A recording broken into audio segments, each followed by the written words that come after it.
foundation. It really is an honor to be able to do this work and showcase some of the many great companies that are being built right here in our state. And this, my goodness, the foundation has been supporting founders for over 50 years, and supporting innovation across Michigan for over 50 years. We have people that have supported hundreds of companies across Lansing. We have people here in Lansing. We have folks in Grand Rapids, in Detroit, in Traverse City, even up in the UP. And the MSU Research Foundation exists in large part because of an innovation that came out of MSU about 50 years ago called cisplatin. And if you're not familiar, you should be. It is a revolutionary chemotherapy drug that has saved millions upon millions of lives. It's used to treat testicular cancer, ovarian cancer, stomach cancer, lung cancer, bladder cancer, even head and neck cancer. This stuff is absolutely incredible. It has, for testicular cancer, cisplatin took the survival rate from 10% to over 90%. About as close to a miracle as you're going to get. It has saved quite literally millions of lives. Super cool. And that's just cisplatin, right? And in Michigan, it goes way beyond one great thing. We have a history of building incredible things, building incredible products and companies that change the world. A lot of people don't know, and you should, right? So maybe tell everyone that you know that the flu vaccine was invented right here in Michigan, in Ann Arbor. The whooping cough vaccine was invented in Grand Rapids by an all-female team. 3 women invented the whooping cough vaccine. So cool. Saran wrap, I found this out a couple of weeks ago. Saran wrap was invented in Michigan by a Dow chemical engineer using his 20% time. Where do you think Google got their 20% time from? They got it from us, from Michigan. Right? The same engineer that created Saran wrap created styrofoam. Right? So styrofoam's a Michigan thing too. The snowboard that we know, the first snowboard, the Snurfer, was invented in Michigan by a dad, right? Trying to entertain his kids, super cool. And the 4-way traffic light was invented, that's a Michigan thing, of course. Right? Mobility is our history. Super cool to see the things that have come out of our state that have had dramatic impact on the whole world. Now, for a lot of people, especially even in our darkest times in Michigan, we still produce great people that build great companies. A lot of them had to leave the state in order to do so. And so companies like, yeah, you're right, boo. That's okay, we're gonna get to the good part. So Carta, right? Carta, the cap table management platform that every startup uses, right? The founder, Henry Ward, went to University of Michigan. Right? Google, right? Google. The founder, Larry Page, grew up in the Lansing area. He went to school at University of Michigan. His parents were MSU professors. So cool. And then he took 20% time and they launched great things over at Google. So cool. Handshake, the platform that Gen Z uses to get jobs, is Michigan Tech grads. Right? Those guys grew up in Michigan, built a great company, moved out of state to raise the capital that they needed in order to do so. But great people come from Michigan and build great companies.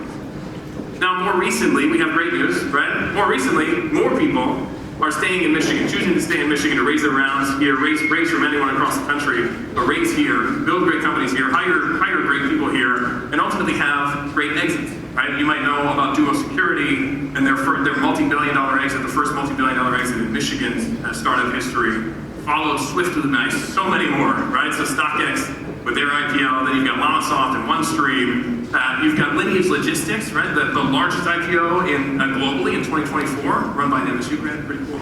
Acrisure, you got Slate Auto, and last year, Histosonics with another multi-billion-dollar exit, right? So great companies are now being built here in Michigan. And I think I've done the math, right? We are now averaging 1 or more unicorns minted in Michigan per year since 2018. Super cool.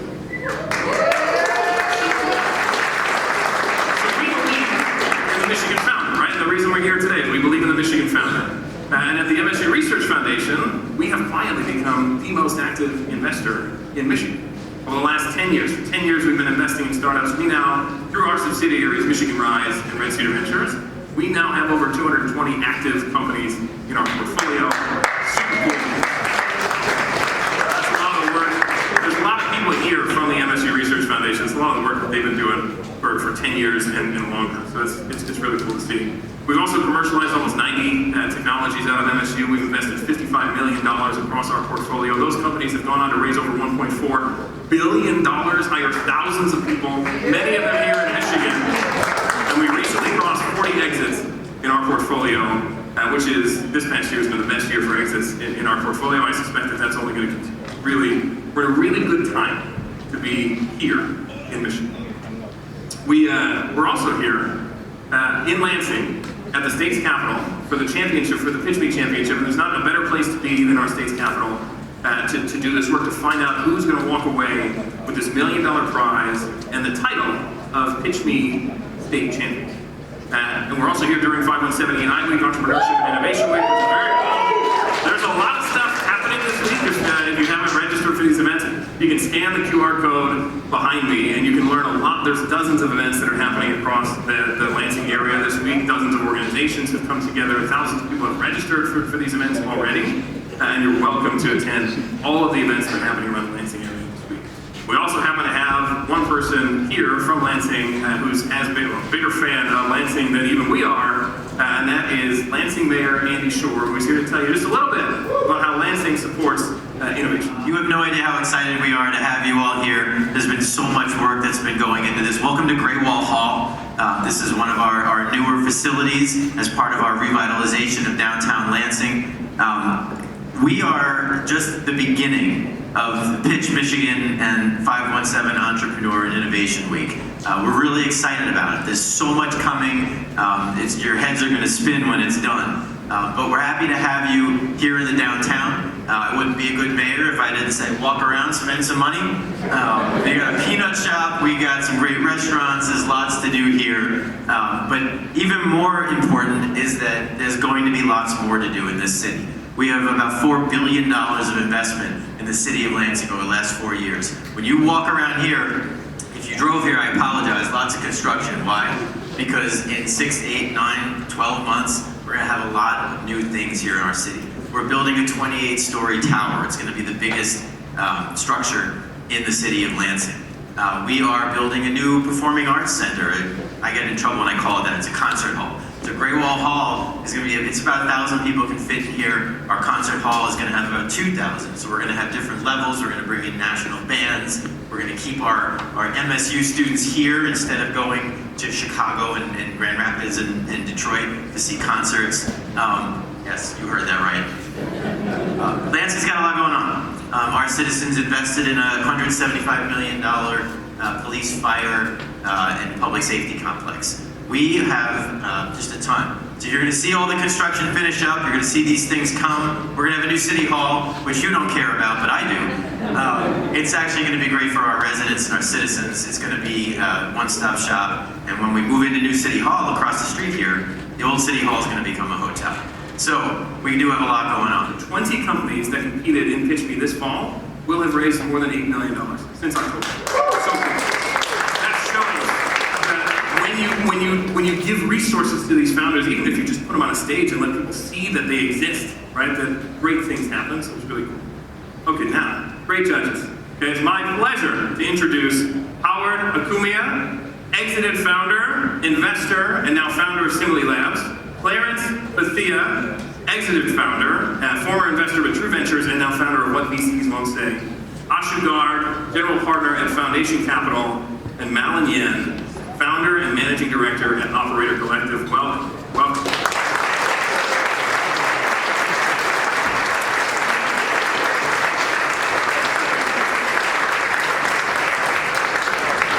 Please welcome our first finalist, Parker Boundy at General Orbit.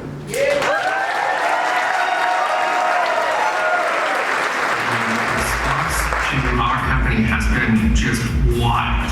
I'm Parker Boundy, co-founder and CEO of General Orbit.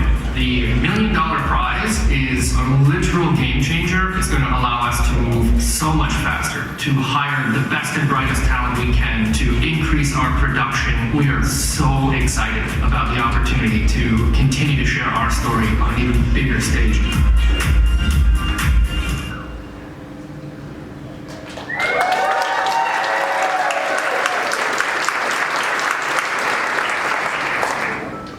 In the last 36 months, we've seen AI transform the digital world.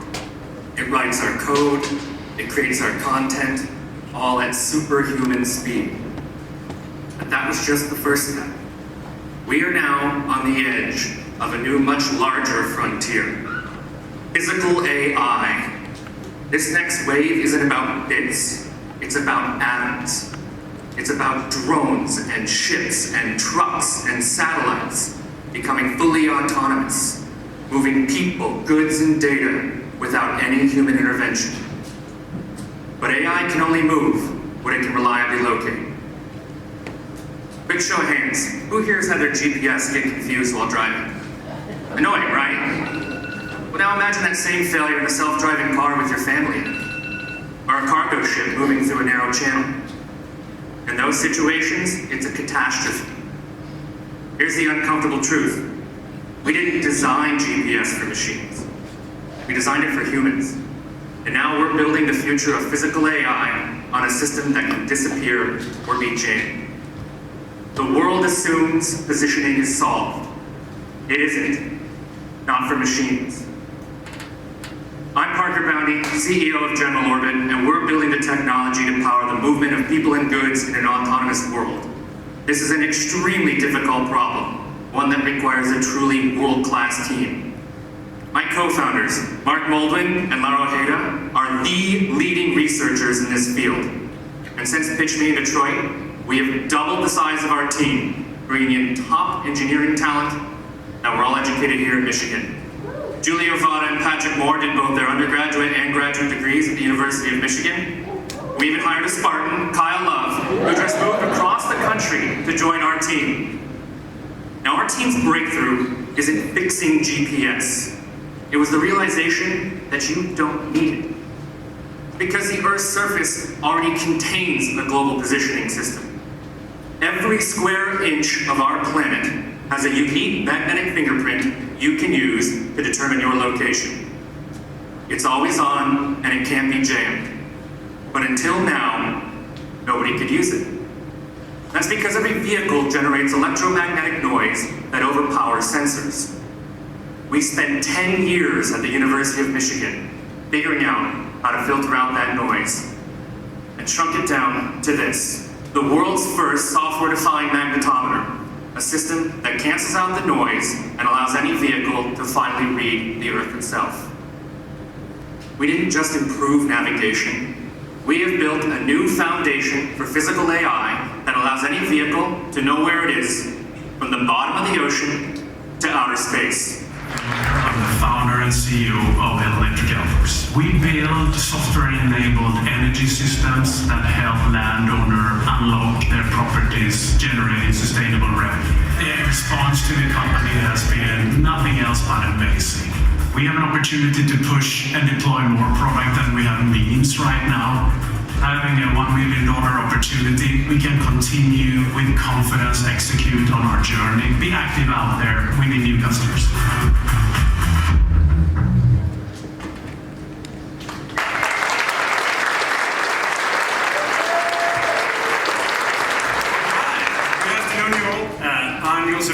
Founder and CEO of Electric Arbor, and we at EO, we are building the future of distributed clean energy infrastructure. Because right now, across the US, billions of dollars of land sits idle, not because there's no demand, but because there's no power. You see, globally, energy demand is skyrocketing, be it from AI, data centers, EVs, and at the same time, the grid is falling behind, becoming painfully unreliable and extremely expensive to deploy. So if you are a landowner, you sit on valuable land, but you have no way of monetizing it. And at the same time, you're sitting behind these lengthy permitting. You're stuck because these lengthy permitting and multi-million-dollar infrastructure investments. And at the same time, the demand for your land through outdoor experiences, EV charging, and this really independent and resilient infrastructure is accelerating. Well, we at EO, we solve this with the EO Canopy, our AI-powered software and modular energy system that really turns this raw land into revenue-generating assets instantly. It deploys in hours. It handles all this, it eliminates all these lengthy permitting and infrastructure investments entirely. Has a very innovative solar tracking roof, following the sun, capturing more than 30% energy than a standard fixed PV installation. Store the energy in a 154 kilowatt-hour battery system, and then we use that energy to power EV charging, lodging, We even generate water out of air, as well as take care of waste through incineration. And while each of these units are designed to stand on their own, they can also be connected together into a scalable microgrid, powering entire sites. And I need to really rely on my team to perform. Winning the PitchMI competition would be everything. We can be one of the fastest growing startups in the United States.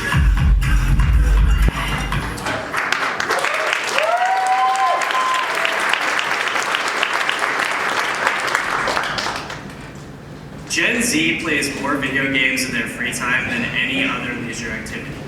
More than streaming, more than social media. If you have a Gen Z kid in your life, you already know this is the case. This is changing how advertisers think about gaming. Now, in order to reach the next generation of consumers, advertisers need to make gaming core to their marketing strategy. I met my co-founder Walt when I was making video games at my indie game studio. He was the director of programmatic marketing at PMG, heading up Nike's ad buying strategy. And I was hoping that Walt would want to place Nike products in my game, just like Reebok did. But Walt and I couldn't do business. I didn't have the measurement data to prove a product campaign would solve his marketing objectives. It would have taken 3 months for my game studio to build the product placement campaign that we were talking about. And lastly, there was no marketplace solution for Walt to find other product placement opportunities and buy at the scale he needed. I asked Walt if he'd quit his job to come solve these problems with me, and he said yes. What Walt and I are building is what's known as in-game virtual product placement. At maturity, this works a lot like meta ads. Upload a product image, tell us your marketing goals, and the platform handles the placement. Instead of inserting new objects into video games, we reskin existing ones. A vending machine becomes a Pepsi vending machine. A white shoe becomes a Nike shoe. We have 3 modes. A provisional patent on our core AI reskinning technology. Second, and most important, is our data mode. Every campaign that we run teaches us which objects are driving the strongest outcomes for our advertisers.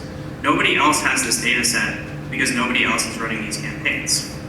Lastly, Adrenaline sits on the IAB Games Committee. Alongside Zynga, Activision, Blizzard, and Google, we write the rules for how ad impressions are measured in video games. We're proud to say that we're the only startup seated on this committee. Adrenaline makes money by taking a 20 to 30% commission on ad spend. So when Ballboy Soap buys $10,000 worth of placements in Fortnite, we take $3,000 and we give $7,000 to the game studios that house the placement. Ads in video games today are frustrating to the player. Pop-up ads, billboard ads that don't stylistically look like they belong there. That's why more and more brands are turning to product placement campaigns. But these are built by hand, every step of the way. From planning to placing to proving, all manual. And manual doesn't scale. Adrenaline is aiming to build the first authentic and scalable solution for in-game advertising. Advertisers today spend $8.5 billion on in-game advertising, growing at 11% per year. But here's the real kicker. Priced at parity with other media, the IAB found that the attention gaming gardeners is worth $197 million to advertisers. That 23-to-1 gap is not a demand problem. It's a trust problem. And Adrenaline is building the infrastructure to make product placement in games trustworthy. Lesson learned the hard way. Selling to enterprise brands at our stage doesn't work consistently. It leads to competitive RFPs, 6-month-long sales cycles, and too many stakeholders. But good news, Adrenaline found the cheat code. We now sell to the game studios. We measure the product placement campaigns that they're already running. Game studios love this because it helps them justify their pricing to advertisers and win more renewals. For Adrenaline, it does 3 things. It onboards a game studio to our ad network, connects us with the advertiser on the other side, and feeds our data mode. One sale, both sides of the marketplace. Like any ad network, you have to build the highway before inviting the traffic, and that was our core focus over the last 6 months. We scaled from 10 games connected on a platform to 66. from 2.5 million aggregated daily active users to 44 million. That's a 17.6x growth. On the advertiser side, we went from a pilot R&D phase to scale with our first enterprise level contract with a nationwide CPG brand, our final legal review. From 15,000 to 265,000, 17.7x growth. We onboarded Aditi Ramesh as a key advisor. She was the former head of global partnerships at Anzu, where she said, Max, you're building the product I always wished I was selling. On March 20th, Roblox mandated that all product placement campaigns on their platform must include measurement. That's the exact product we sell. They validated our thesis for us. Co-founder and CEO of BedConnect. BedConnect helps patients go from the hospital to the right post-acute care setting. Welcome to the top 20. We've been able to hire really key positions, and we're just able to make sure we're living our mission every single day. That $1 million gives you a level of financial freedom to take some of those extra risks. This is truly going to help scale BedConnect throughout the country.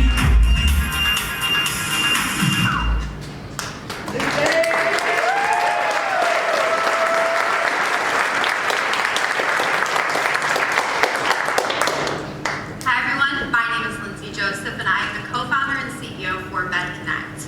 When a patient with complex needs like dialysis or wound care is ready to leave the hospital, they're typically not going home. They need to go to a post-acute site of care like a nursing home or rehab center. Thing is, that system is completely broken. Hospital case managers send out referral blasts into the community to say, hey, will anyone take this patient? And then they sit and they wait. And as that discharge date gets closer, that's when the pressure starts to mount. And administration starts walking around saying, why is this patient still here? So they resort to calling, emailing, faxing, even posting on Facebook, looking for available beds for patients to go to. And on that flip side, those post-acute sites of care are inundated with requests to take patients that they may not even have the clinical capabilities to care for. And the patient is just sitting in that bed in the hospital. Not only is the system broken, it's extremely expensive. Every day that a patient stays longer than necessary in the hospital, they incur something called avoidable day costs. In the entire hospital ecosystem, this is a multi-billion-dollar issue. In Florida alone, $550 million, up from $500 million the year before. And for those post-acutes, 5 to 6 empty beds in a year is around $1 million of lost revenue. In that entire post-acute ecosystem, this is hundreds of millions of dollars of lost revenue. But most importantly, the patients, they typically get sent to the first site that says yes, not necessarily the best fit. 25% of those patients get readmitted back to the hospital due to inappropriate site placement. But this is where BedConnect comes in. BedConnect is a simple to use reservation tool, building a real-time care placement network. Within seconds, hospitals can find available beds based on clinical needs, based on discharge date, and based off of insurance plan. And those post-acutes are able to curate their census by putting available beds out onto the marketplace and make sure that there's one-to-one matching based on what the patient needs and what they can actually provide. So why now? Well, I say this with all love in my heart, but the silver tsunami is here. With an ever-aging population, a higher complex needs of medical needs, and limited resources, there is a bigger push to move patients faster and faster out of the hospital. We are at a breaking point. With over 6,000 acute care hospitals, 1,400 critical access hospitals, and 14,000 nursing homes, this industry is set for disruption. BedConnect has an approximate 80% profit margin and has a dual-sided revenue streams. Using subscription services, we have it where both the hospital and the post-acute both pay in order to be a part of BedConnect. Our focus is an exit within 3 to 5 years through a strategic partner like a Cerner, a Careport, or even a payer. Now bring everybody back down. Give us a second. Welcome our judges. Welcome Dave Washburn. Welcome Deb Leslie. Welcome Ben Marciano back to the stage. Also welcome Allison Kodak, who's carrying a very great story. Welcome President Duskowitz.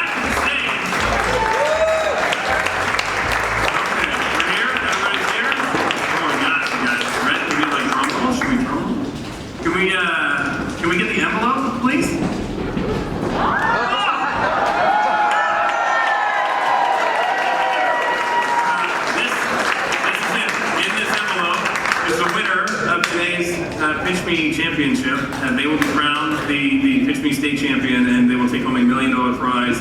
Governor Whitmer, would you do the honors? I would be honored. I want to thank you and my lovely muscled assistant here.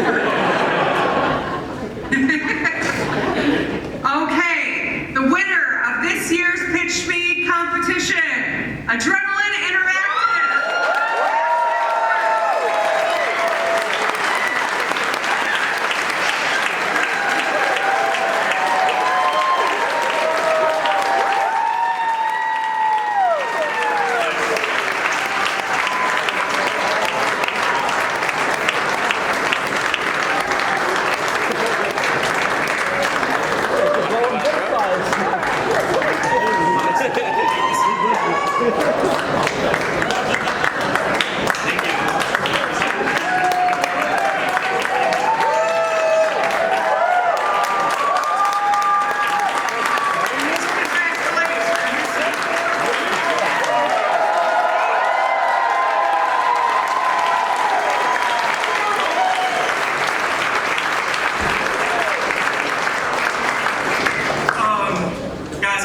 Speechless. I don't even know what to say, but I'll start with this. My mother and my father are here in the audience, over there to the right.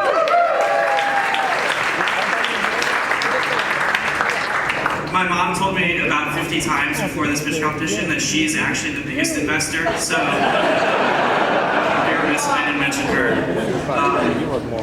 Also, Doug, Tommy are in the audience, some of the investors in my pre-seed round, and they took a early bet on me, so I just want to thank them so much for being here. And thanks again to all the organizers of the event. Doug's right there. He especially has been a big mentor to me over the years, so it's been really phenomenal. And yeah, thank you to the MSU Research Foundation and the MEDC. You can build whatever you want here in Michigan, so proud of you. Yeah.